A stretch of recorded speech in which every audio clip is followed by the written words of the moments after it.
Hoje eu vou passando aqui só para dar notícias de algumas leituras que eu estou fazendo agora, nesse momento, concomitantemente. Eu tenho por hábito, já há muitos anos, de não me ater à leitura de um único livro no momento. Eu sempre gostei de ler vários livros concomitantemente. Então, leio durante o dia trechos de um, de outro, e assim, né? Leituras, às vezes, heterogêneas, de ficção e não ficção, romances, contos, crônicas, ensaios, biografias. Então eu vou intercalando ao sabor assim do momento, do meu interesse do momento, né? Buscando aqui nessa biblioteca livros que estão aí, muitos dos quais ainda não li, né? E cuja leitura foi sendo adiada, então em dado momento se apresenta a ocasião de iniciar uma leitura, e nada melhor do que fazer a leitura efetivamente de um livro para mergulharmos no seu conteúdo, né? Para estabelecermos contato realmente com o universo daquele determinado autor, daquele determinado crítico literário, daquele determinado historiador, daquele determinado filósofo. Muitas vezes a gente conhece determinados livros, sejam de ficção ou de não ficção, por meio já da sinopse que se torna conhecida, né? Do que trata aquele livro, né? Eu tenho até um amigo, uma vez, eu perguntando para ele se ele tinha lido O Coração das Trevas, do Joseph Conrad, que é um dos livros que eu tenho pelo qual eu tenho maior apreço, né? Um dos pelos quais eu tenho maior apreço. E ele me deu uma resposta inusitada, mas que eu acho que é isso mesmo, né? Ele falou assim, ó, eu não li, mas é como se eu tivesse lido, porque eu já ouvi falar tanto desse livro, é como se eu tivesse lido. Então ele se contentava só com esse universo do enredo do livro, do que tratava, do que aquele livro, né? Situado lá na África, no Congo, né? Aquele navio que vai em direção ali aos pontos mais recônditos da floresta do Congo, né? E a exploração da borracha e tal. Então aquele cenário, inclusive, foi transposto para o cinema, fazendo adaptações, evidentemente, pelo Francis Ford Coppola, né, que vai situar lá no Vietnã, né, aquela história. Então, aquele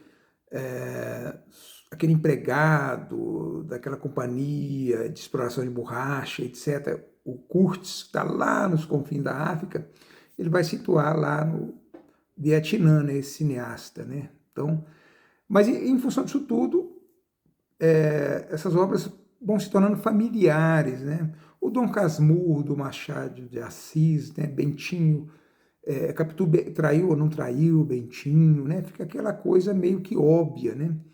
Mas nada substitui o contato com a obra, né?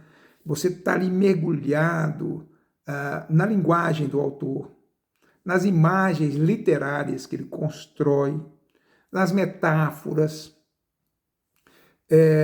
o contato com o estilo do autor, se é um estilo mais lírico, se é um estilo mais objetivo, mais seco, de que maneira que ele conta determinado enredo, de que maneira que ele expõe uma dada perspectiva de mundo sob o olhar de determinados personagens. Então, é muito interessante isso, né?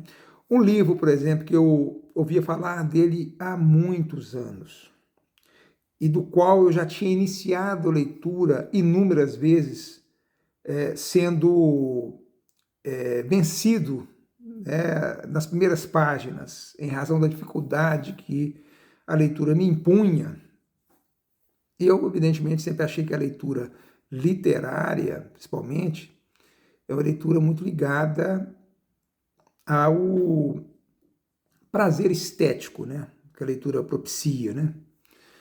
Então eu fui deixando de lado. Eu estou me referindo ao livro famoso, né, publicado em 1922 em Paris, o livro do irlandês James Joyce, por exemplo. Eu li agora o ano passado, né? Tive a alegria de persistir na leitura e vencer aquele obstáculo, né, que a muitos assusta, intimida e que impede que essa leitura seja iniciada, né? Então com um determinado aparato também, em torno do livro, né, li livros sobre o próprio Ulisses, fui ler a biografia do Joyce, fui me inteirar também do universo que estava sendo ali tratado. Mas nada substitui o prazer de você ter passado, né, por aquelas 900 páginas, daquele romance tão enigmático e tão importante no século XX, alguns o colocam como o maior romance do século XX. Então, isso foi uma experiência muito enriquecedora, né? Desafiadora, mas ao mesmo tempo trazendo assim uma alegria muito grande, júbilo, né? Um quase êxtase de ter conseguido passar por aquela leitura, né? E exatamente tomando contato com os personagens, com aquele enredo, com aquela história, né? Porque Ulisses também é outro livro que muita gente sabe do que se trata, né? Que é um livro inspirado, tem como modelo, vamos dizer, a Odisseia de Homero. Ele se estrutura, né? Ele se inspirou na estrutura da Odisseia de Homero para escrever, né? O James Joyce escreveu Ulisses, um livro que demandou anos e anos de leitura do James Joyce, que era um homem muito erudito, muito culto, um homem que tinha um poliglota, dominava vários idiomas. E, como eu estava dizendo, todo mundo sabe que o livro é uma história que se passa em um único dia. Começa numa manhã, às 8 da manhã, numa torre próxima de Dublin, e vai terminar mais ou menos às 3 horas da manhã, da madrugada do dia seguinte, né? Do famoso dia 16 de junho de 1904. Né? O dia em que James Joyce sai com a namorada e futura mulher pelas ruas de Dublin e tal. Né? Mas, como eu dizia, a experiência de ler um livro dessa natureza, tão rico de referências, é um livro difícil porque ele traz uma enormidade de referências, há uma série de neologismos criados pelo Joyce. Então, é uma leitura que demanda um certo esforço, mas é um esforço que compensa muito depois. A gente fica muito... eu costumava dizer para minha mulher que quem lê o Ulisses James Joyce lê qualquer coisa, né? Porque é uma travessia, ao mesmo tempo árida e sublime, né? Então, ao você conseguir vencer essa experiência, né, de um livro difícil, porque você às vezes lê, quem está começando a leitura, lê dezenas e dezenas de páginas sem entender quase nada. Porque o Joyce, ao contrário de outros romancistas, que muitas vezes carregam o leitor pela mão, vão orientando-o quanto aos personagens, quanto ao ambiente no qual o enredo se desenrola. O Joyce não faz nada disso, né? Ele não faz nenhuma concessão ao leitor. O leitor é que se vire, o leitor é que se oriente, né? Muitas vezes ele começa a desenvolver uma determinada narrativa num determinado trecho do livro, 100 páginas depois é que você vai entender o que ele estava dizendo lá atrás, né? Então é um livro interessante, né? Essa jornada do homem moderno, o Leopold Bloom, né? Que é como uma espécie de Odisseu moderno, né? Que a vida também é uma odisseia, apresentada em um único dia, né? Esse homem comum, esse homem prosaico, esse homem gentil, né? Esse homem com seus pequenos pecadilhos também, esse homem um tanto banal,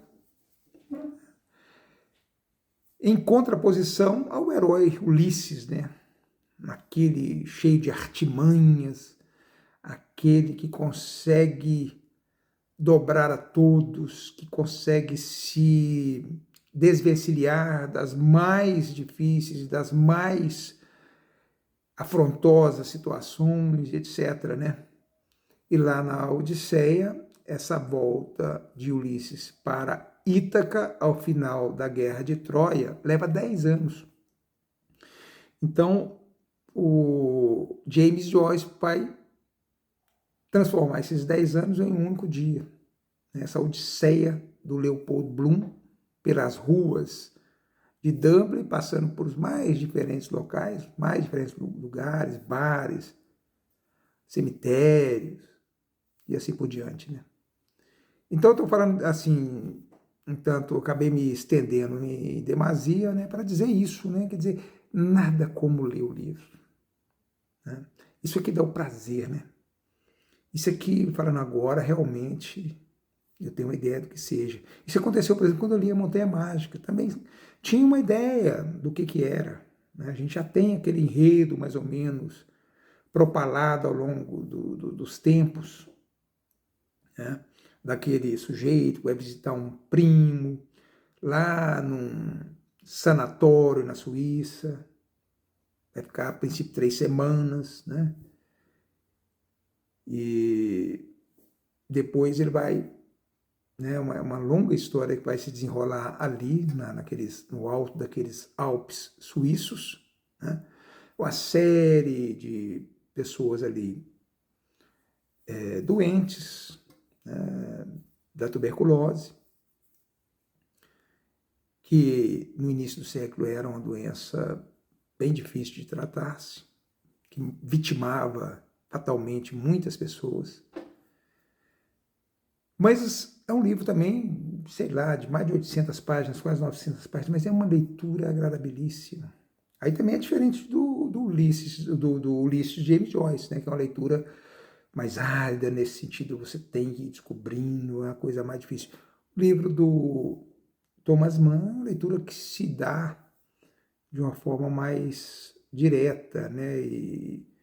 Mas é um livro de uma prosa riquíssima, um estilo maravilhoso. O Thomas Mann também era um grande escritor, um grande intelectual, um homem também muito erudito, muito com um imaginário muito carregado, né, de histórias, etc. Mas eu estou lendo no momento o quê? No estudo, porque só para dar notícias, passei aqui para dar notícia. O que eu estou lendo no momento? Alguns livros.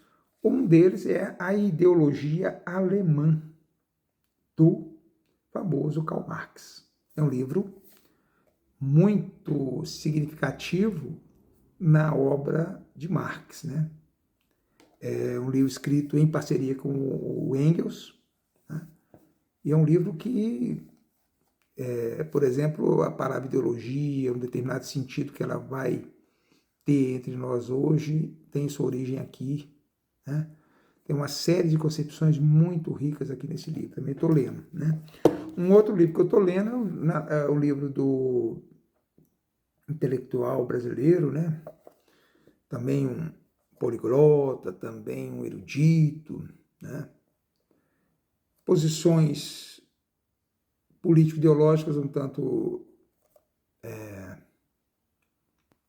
que não se coadunam, não se conciliam muito, não são compartilhadas muito por mim no plano político-ideológico, né? Ele era um homem de direita, mas era um grande intelectual, um racionalista, Seus livros de uma escrita muito precisa, muito direta, né?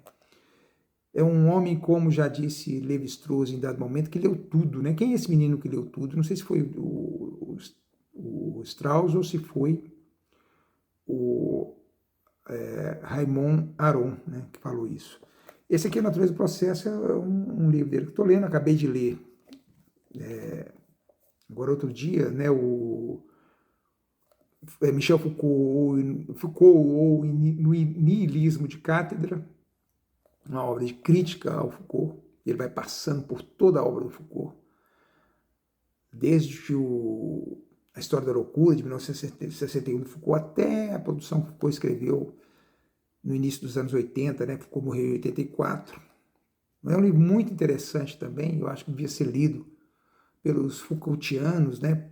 Por todos aqueles que apreciam, que estudam, que se debruçam sobre a obra de Foucault. Acho que é um importante contraponto também, né? Para não ficar só numa visão apologética com relação ao Foucault, né?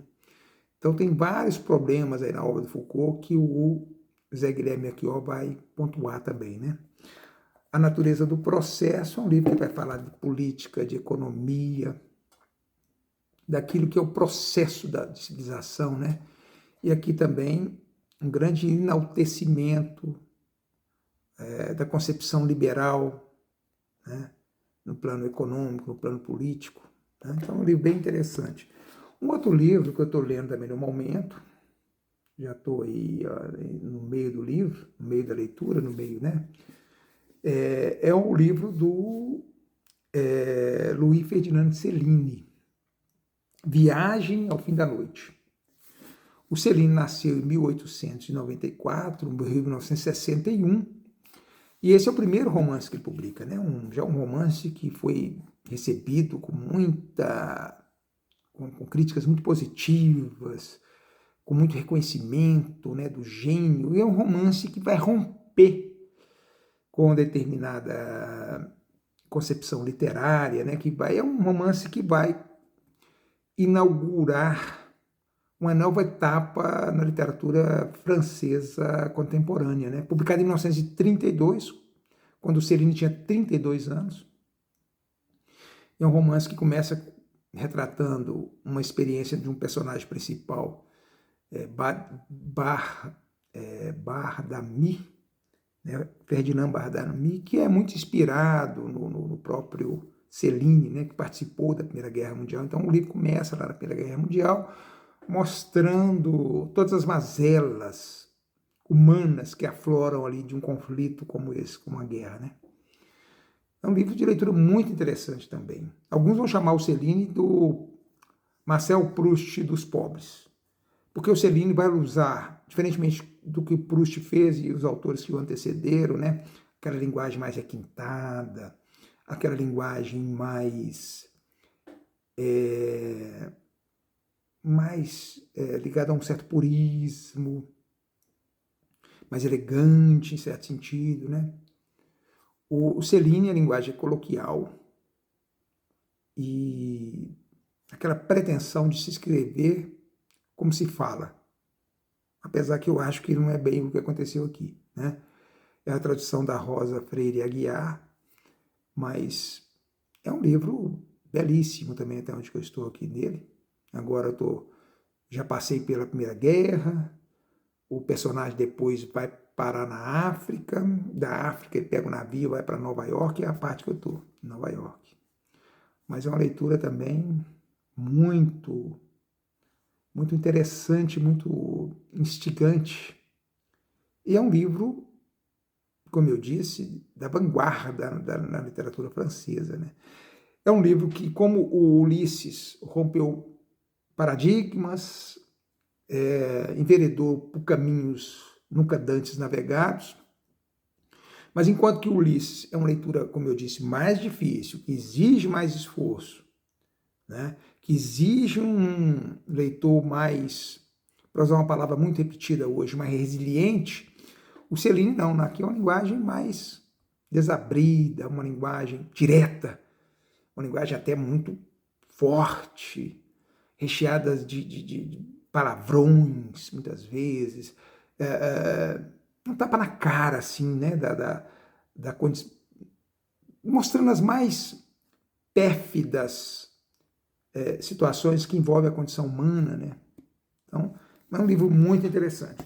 Um outro livro que eu estou lendo é o clássico A Divina Comédia, do Dante Alighieri.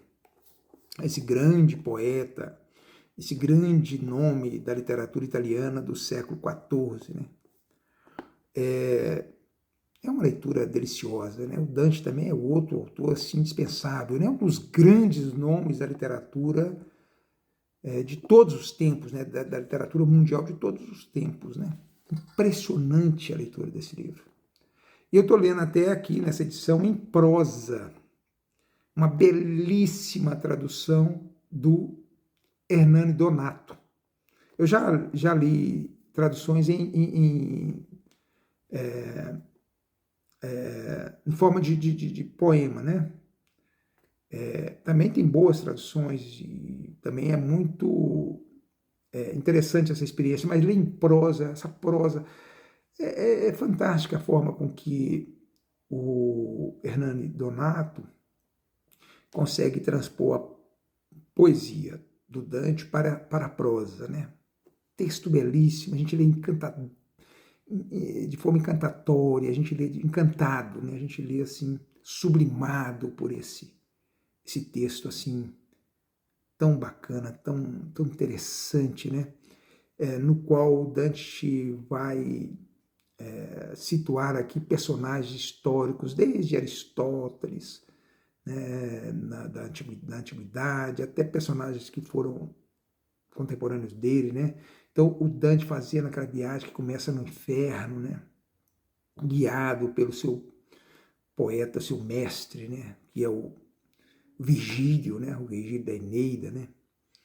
E o Virgílio guia pelo inferno a pedido da sua amada Beatriz, né? É uma coisa belíssima, gente. E um outro que eu vou começar a leitura, é um livro que eu já tenho aqui comigo há algum tempo, uma bela edição da editora Geração Editorial, nem sei se ela continua ainda editando, né? Belos livros que ela editou, um livro aqui de um cartonado, né? Sobre capa, que é um livro muito bonito. Essa edição que eu tenho comigo aqui, tradução da Lia Luft, né? Já saudosa Lia Luft, né? Falecida, uma edição de 2000, que é uma biografia do Heidegger, esse controverso filósofo contemporâneo, para muitos o maior filósofo contemporâneo, o maior filósofo do século XX, né? E aqui é um biógrafo que já biografou outros importantes nomes, como o Nietzsche, como Schopenhauer, que é o Rutger Safrancisci, não sei se é assim que pronuncia, Safrancisci, né? Rudner Safrancisci, que é Heidegger, um mestre da Alemanha entre o bem e o mal. Desse livro aqui, depois eu quero fazer um vídeo especificamente, né, sobre ele, né? É um livro bem interessante, pelo que eu já... o prefácio que eu estava lendo aqui, já achei bastante instigante, né, o livro, né? Acho que vai ser uma leitura também muito prazerosa e muito enriquecedora. Então, quanto a ele, depois passo para vocês mais alguns detalhes, né? Então, são essas as leituras que eu estou fazendo nesse momento, mas já estou com a cabeça aqui em outras leituras, doido para seguir, né? Eu acho que quando você lê muitos livros ao mesmo tempo, é bom por isso, porque você vai concomitantemente tendo acesso a diferentes narrativas, a diferentes contextos sociais, históricos, filosóficos, né, literários. Então é assim, é uma delícia isso também, né? É isso, por hora. Um abraço para vocês, espero que estejam todos bem como eu